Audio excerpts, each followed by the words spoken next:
So as an example, if you're a wedding planner and I am living somewhere in Scotland and I am looking to come back to Ghana and get married here, then my biggest problem is that I don't know the terrain.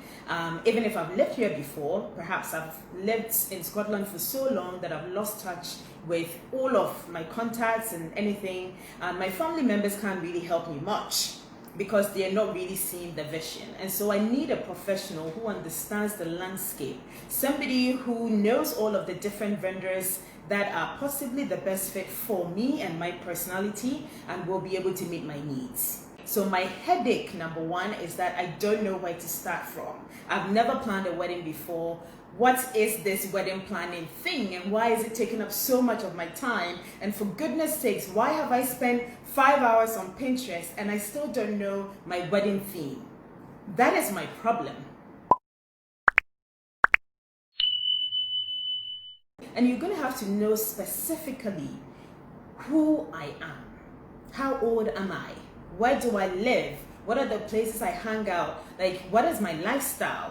What is, my personality? You're going to have to know all of those things because social media is a relationship building platform.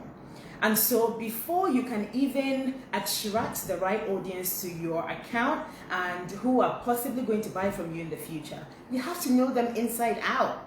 Why are you on social media? Who are you here for?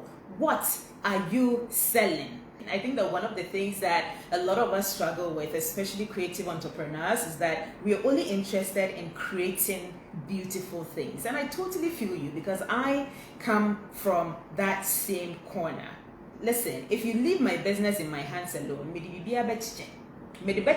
business like this Instagram live that I'm doing right now. Like I just love to be able to help people, right? And I totally feel you that you're possibly coming from that same corner. But what you need to understand is that if you're a business owner, no matter how much you love your work, no matter how passionate you are about your work, you're going to have to sell what it is that you're making. There's no shame in running a profitable business. I think that we need to get past that guilt that I am making money off something I love. Come on. You cannot make the things you love without money. You cannot pay rent with passion. You cannot pay your employees with passion. You cannot pay GRA with passion. They don't accept those bills. So you're going to have to make money. And the only way you can make money from doing what you love is to start selling it. And the only way you can sell it is to know who you're selling it to so that you know what language to use, even for that particular person. So focus on the 3 W's. Who are you here for? What are you selling? What problem is it that you are solving? And why have you chosen to do this? You have to really love this. You have to have a brand story that really speaks to your own heart, because otherwise you won't survive. So number one is you are posting on social media without a strategy. You need a specific strategy. You need to know why you are here. You need to know what you are selling exactly. And you need to know who you are here for so that you can direct your content to that specific person. My second point is that a lot of us are on social media and we are not particularly measuring our success. You have to measure your success. What is it that you are hoping for? What is the objective with your social media platform? Because if you're not measuring anything, listen, I know, trust me, I know. You're posting and you get 100 likes. It's nice, right? You get a couple of comments. People are saying, yes, go boo, I love you boo. And you're happy. I get it. You got 1,000 followers. So now you feel like you're the Queen of England. Start measuring your social media in business metrics, not vanity metrics. Because once again, you can't pay your bills with likes. You can't pay your bills with comments, and you definitely cannot pay nothing with followers. So I'd rather have 1,000 followers who absolutely love me and my work and are willing to be my brand ambassadors and will recommend me and mention my name in rooms of opportunity than to have 100,000 people following me who are just waiting to see me fail.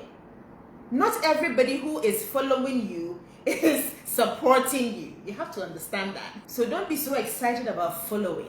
Don't be so excited about likes. Don't be so excited about, I know it's nice. It gives you more eyeballs on your content. We all want that.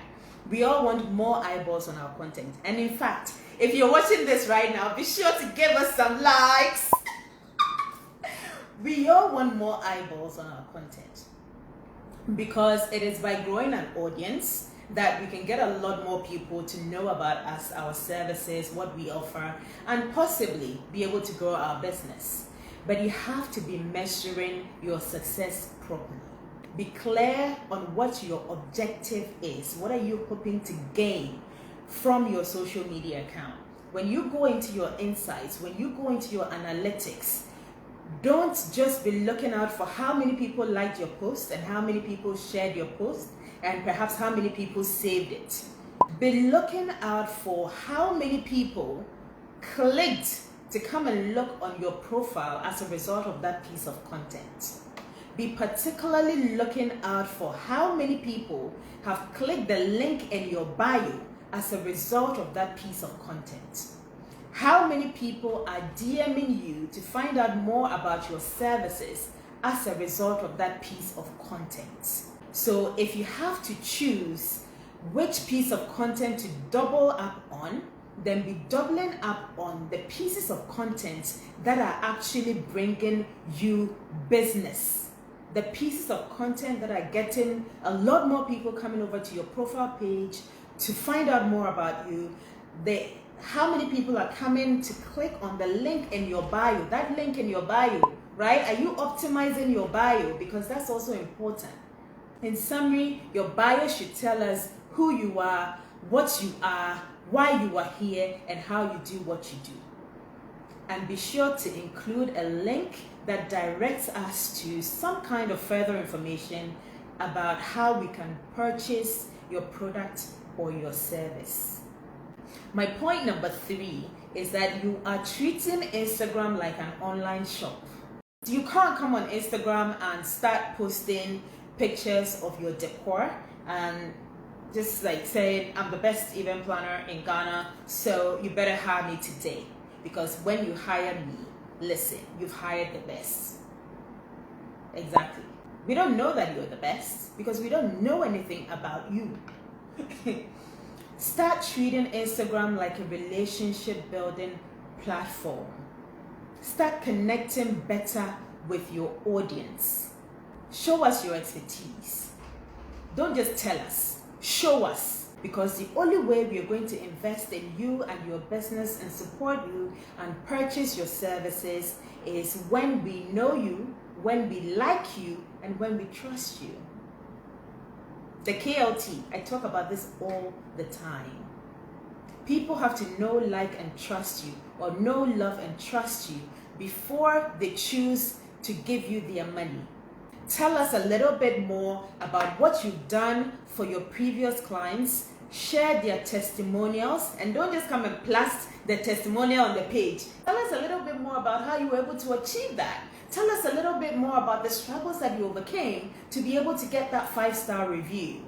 Show us your authority. Show us your expertise. Don't just tell us. And that leads me to point number 4. Whilst we're talking about building relationships and we're talking about connecting better with your audience. This one is my pet peeve. It's like my pet peeve, Ankasa. People who ignore their audience. What is your problem? The people who keep ignoring their audience. Please, today, tell us. Please, tell us in the comments today. We want to know, what is your problem? Wow, anything, Ankasa. Oh, they're catching. Today we want to know. Tell us in the comments. The people who ignore their audience. You have worked so hard to build an audience of people who are interested in you and what you do. And then we will come, you put something so emotional that, really touches us in our hearts. it touches us like a fire. Then we'll come and comment, I am so inspired by you and the things you do. You know, this is such an amazing story. I love how you were able to turn that around, and you are just amazing. And you read that comment and you ignore it. What you're doing is literally people walking up to you inside of a room and trying to speak to you, and you literally looking us in the eye and turning away. That's what you do. So please stop ignoring your audience. Point number 5 is we don't know who you are. No, seriously, we don't know who you are. Who are you? I think that we have gone beyond that. You know, you come on social media and your pictures are all photoshopped and airbrushed, and you're always with that perfect smile, like you're like this. Is this schmize? You're like this.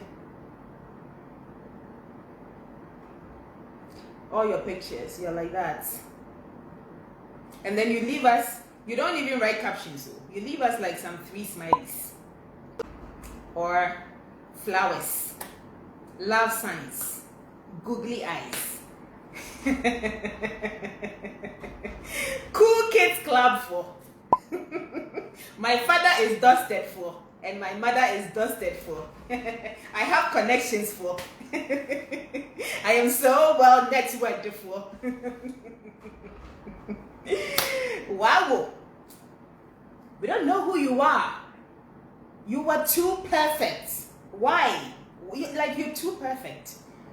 We all know that human beings, you and I, we both know that neither of us is perfect. You are not perfect. I am not perfect. I got pimples. Can you all see it? I got pimples.